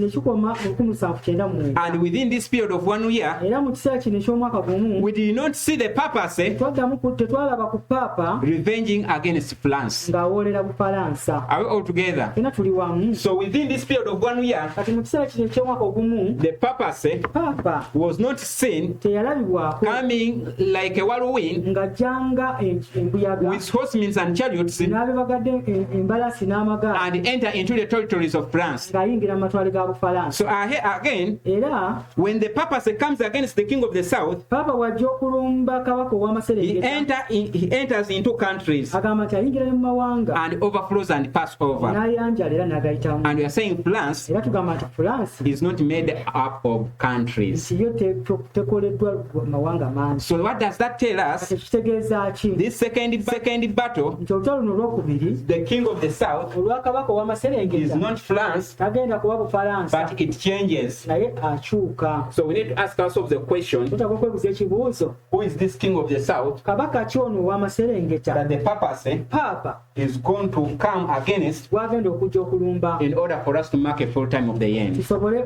okulamba ekiseera ekijjudde eky'enkomerero. Okay, so shall we go ahead? Tujja genda mu maaso, We are going to see tugenda kulaba that beginning with the French Revolution, nga tutandika n'enkyukakyuka za Bufalansa atheism placed its palace nti obusamize bwateeka olubiri lwabwo of the king of the south obwakabaka ow'amaserengeta in France. mu Bufalansa. However, Wankubadde by 1917, mu 1917 atheism obukafiiri moved its palace bwajja olubiri lwabwo of the southern king obwakabaka ow'amaserengeta to Russia ne bubutwala e Russia in the awake of communism revolution. nga bazuukusa enkola enkyukakyuka ekikomunisiti. So what we are seeing, Kati ki kyetulaba wano when we come to the year 1917, bwe tujja mu mwaka 1917 in 1799, mu 1799 France Bufalansa drops this spirit. esuula omwoyo guno, But now later, naye ate oluvannyuma in 1917, mu 1917 this spirit omwoyo guno is again seen ate kati gudamu ne gulabwa developing in Russia nga gukula mu Bulasya during communism revolution. mu kiseera eky'enkyukakyuka ez'ekikomunisiti. So after the World War, Kakati oluvannyuma lw'Sematalo after the Second World War, oluvannyuma lwa Sematalo owookubiri Russia expanded nti Russia yagaziwa into the Soviet Union. n'efuuka Soviet Union. All the countries Amawanga gonna which were eventually brought under the umbrella of the Soviet Union agaaleetebwa wansi w'obufuge bwa Soviet Union had previously been the Catholic dominated nations. emabega gaali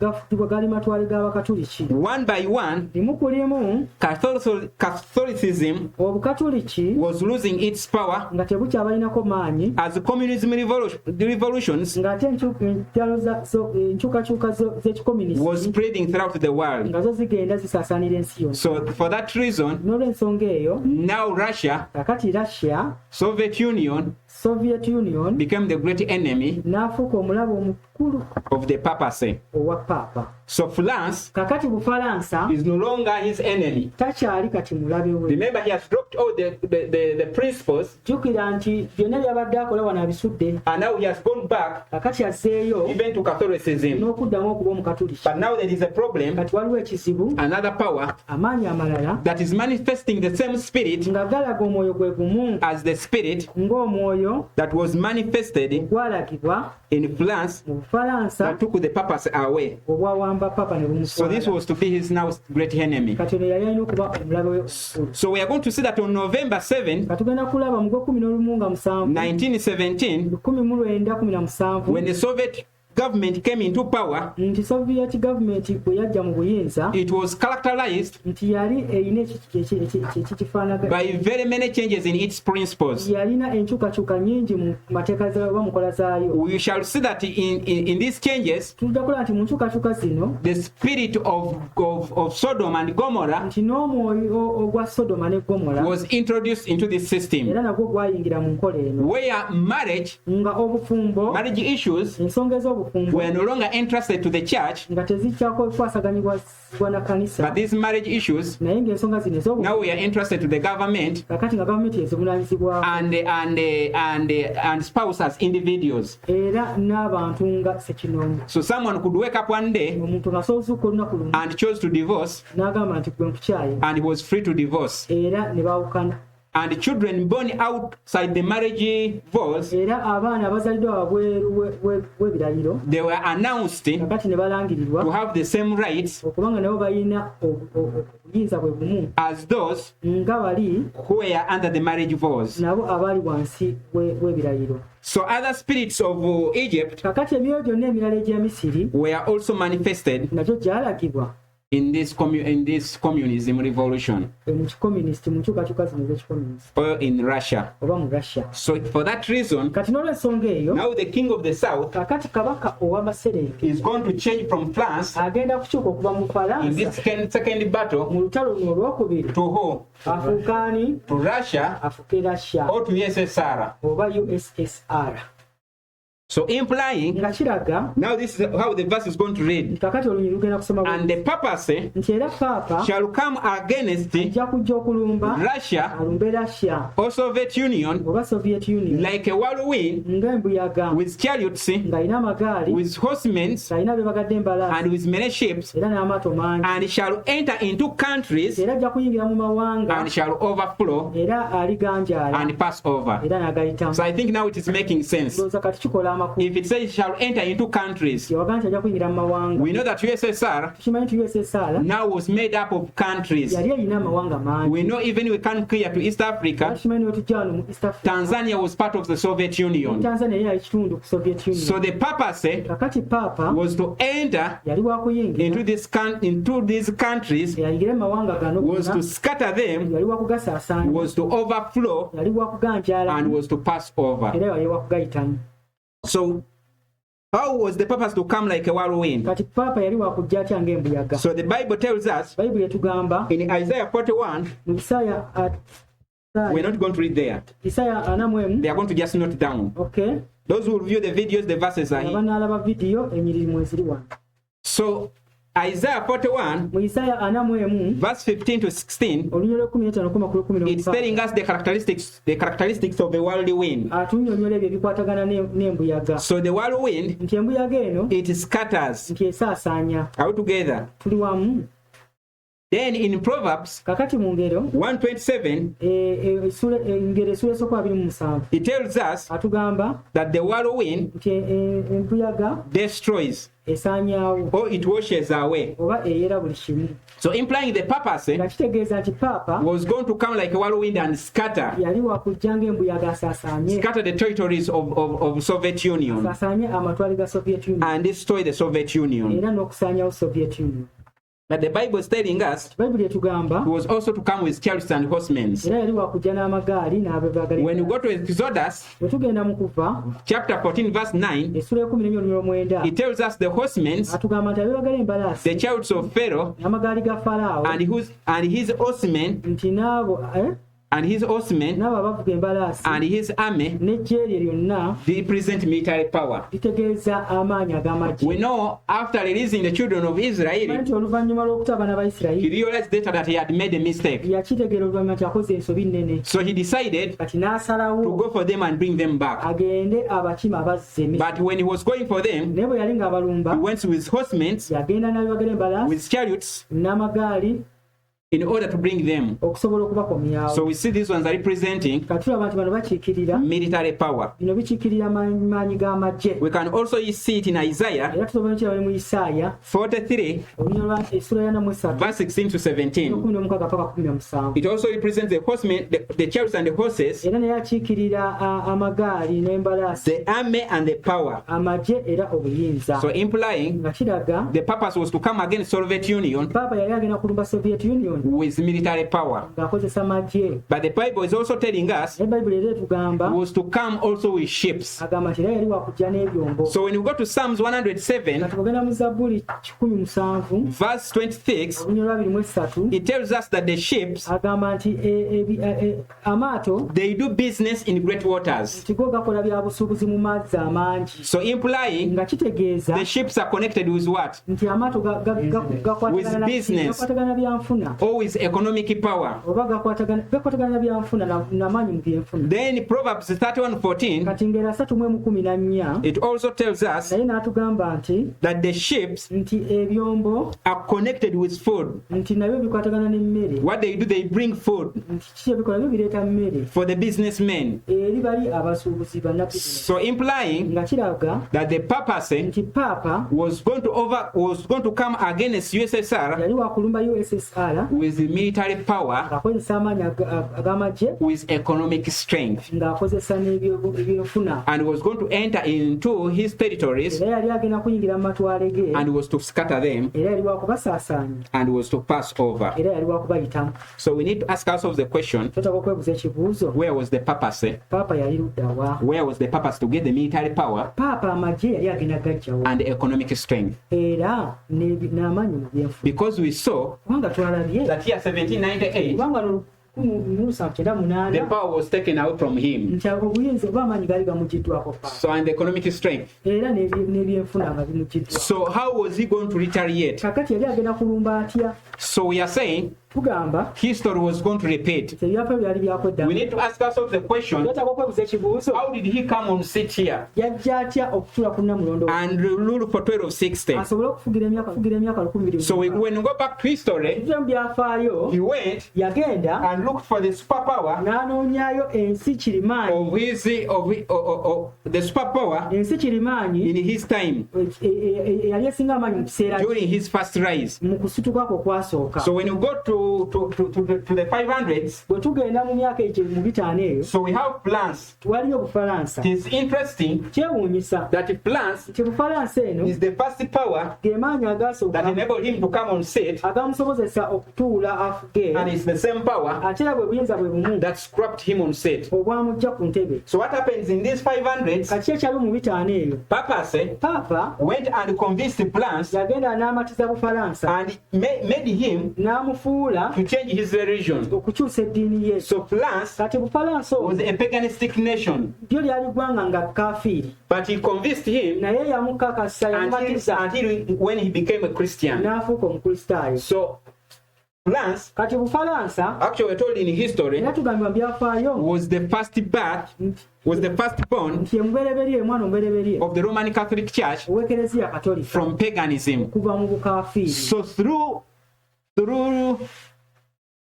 for the transgression of desolation, so through presumption, yeah, he convinced France, and France joined him, and he was capable of uprooting the three horns here who did not agree with him, and then he searched for 1260.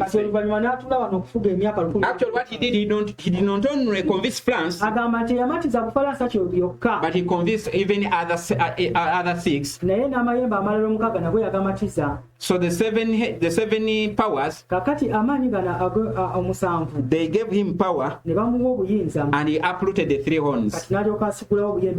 So history tells us that the Bible tells us that history repeats itself. So if the purpose does not have power, by the time we come to the 19th, what should we expect? What this guy is going to do is going to look for someone who is the superpower of the world. He is going to convince him, come to his side in order to fight his enemy. So we need to ask ourselves the question, whether that transpired.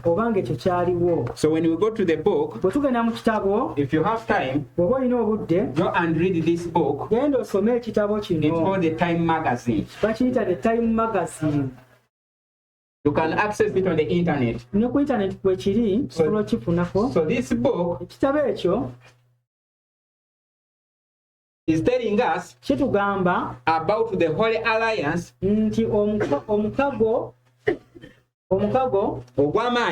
the Great Holy Alliance between the Pope and President Reagan of the United States of America.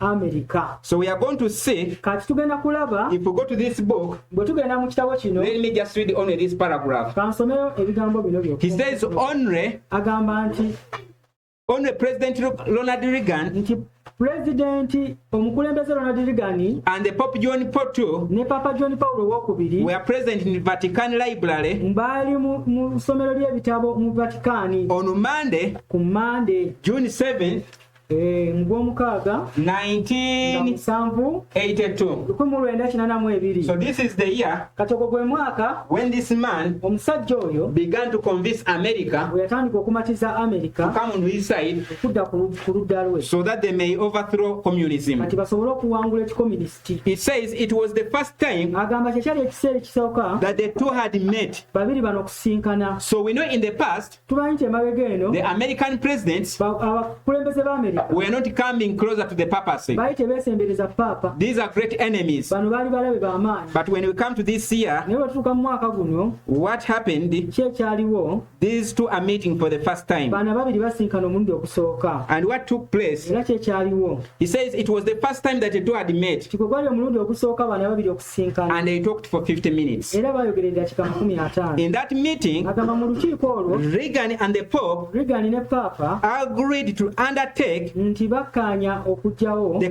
clandestine campaign nti nga campaign ya clandestine to desolate the communism. nti okusaanyaawo obukomunisiti. So if you go ahead and read, bw'ogenda maaso n'osoma, it's going to tell you ajja kugamba that President Reagan nti President Reagan came up with simple and easy ways yafuna enkola ennyangu in which they can overthrow this government. era n'amakubo amangu butya bwe bagenda okusobola okusuula gavumenti. So when the Papa saw that, kati Papa we yalaba ekyo, he realized that he was going to be successful. yakirabira ddala ng'agenda kuba muwanguzi. He also came up with simple but important ways naye n'ajja n'engeri ennyangu n'amakubo amangu in which ntya they were to overthrow this bwe government. baali balina okusuula gavumenti eno. And from that time, era okuva mu kiseera ekyo from 1986, okuva 1986 was the 10 year.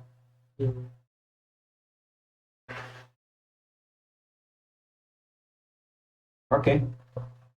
So from 1986, okuva 1986 they began implementing their ideas. baatandika okuteeka mu nkola endowooza zaabwe. Among them was to implement economic isolations, ekimu ku zo kwe kwali okusosola mu byenfuna, putting sanctions. nga bateekako obukwakulizo. They went through what we call cold wars, era ne bayita mu ntalo ze bayita cold wars, making the life of USSR building its economic strength and military strength. nga baleka USSR yeekolere ku bye. It made its life very hard. Neremesa ebyenfuna bya USSR n'ebyobufuzi. One of the things that was supporting USSR ekimu ku bintu ebyali biyamba USSR was the great oil gali amafuta amangi that it was transporting to different countries of the world. yali etwala mu nsi ez'enjawulo. But through all the sanctions naye okuyita mu bukwakulizo ku nnatti zino zonna from different parts of the world, okuva mu mawanga ag'enjawulo, these people were not capable of having their oils sold to other different countries. abantu bwe tebakyasobola kutunda amafuta gaabwe mu nsi endala. Because of fall in its economy, olw'okuggwa mu byenfuna, the life became very hard obulamu bwabakaluubirira for supporting this system. okusobola okuwanirira enkola eno ey'ekikomunisi. And when we came to the year kati bwe twajja mu mwaka 1989, they announced ne balangirira the fall of communism, ne balanga nti komunisiti agudde, which was also symbolized era kino kyali kikiikirira in the fall of the Berlin Wall. nga kiragibwa oba mu kabonero ak'okusuula kw'ebisenge by'e Berlin. So when you go to Germany, kati bw'ogenda mu Bugirimaani, they had what we call the Berlin Wall. balina ebisenge bye bayita Berlin Wall. This was a very great and big wall nti ekisenge kino kyali kinene nga kigazi, that was dividing Germany into two. kyali kyawulamu Germany ebitundu bibiri. One part of Germany had accepted communism, ekitundu ekimu ekya Bugirimaani kyali kikkiriza ekikomunisiti, while the other side had refused communism and it remained with capitalism. ng'ekirala kyo kyali kisigazza capitalist bwannaakalya. So because Russia never wanted to lose its people naye olw'okuba nti Russia yali teyagala kufiirwa abantu baayo, by going to the other side of communism, okudda mu ludda luli olw'ekikomunisiti of going the other side of capitalist. So what it did was to build a strong and a very tall building, which was separating the world, the country into two. Imagine having a great wall in Uganda, and it is dividing Uganda into two, and it's surrounding the whole world, the whole country. So it was the same thing that was done in Germany. But when we came to the year 1989, when the president of Russia announced the fall of communism, this Berlin Wall was put down immediately that very night. On November 9th, in the year 1989, marking the fulfillment of the Second War. But remember, the Bible told us when was this battle be fulfilled? It was to be fulfilled at the time of the end. So this implies that 1798, it is true, it was the time of the end, but it was a partial time of the end. So we had to wait for future development. We had to wait for a future development of these events. And we are seeing this second battle coming to its fulfillment in the year 1989, making the year 1989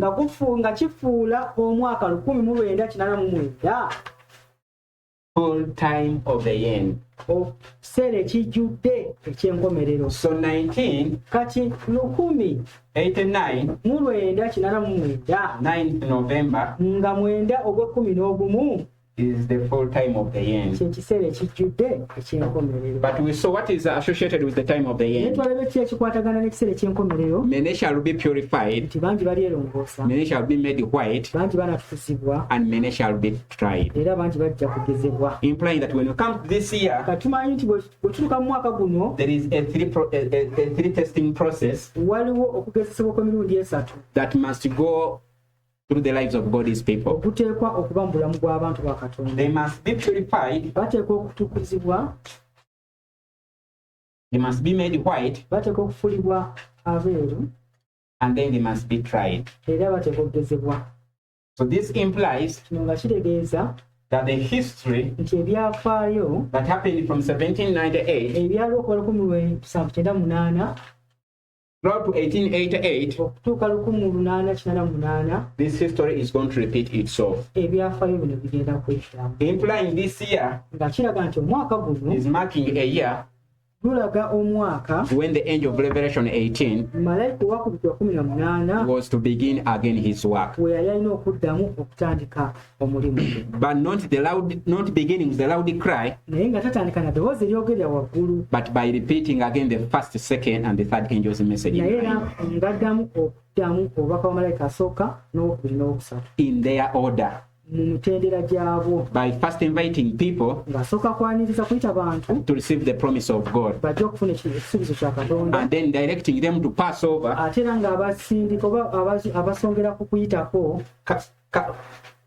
have their first temple cleansing,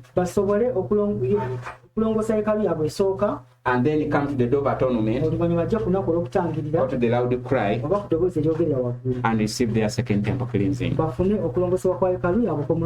So God willing, in our next presentation, we are going to be expanding the journey that the last generation has to go through until when it meets Christ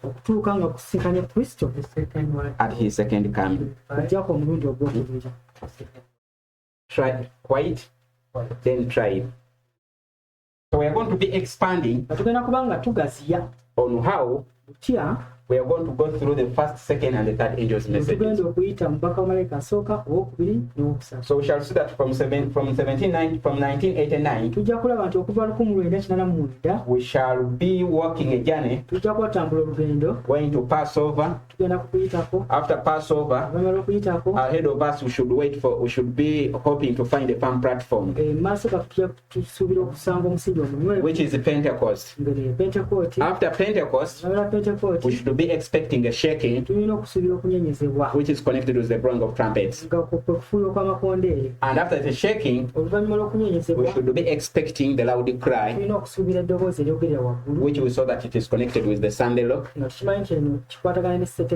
connected with the latter rain, connected with the blotting out of sin, the second temple cleansing, and then we shall have the close of probation. So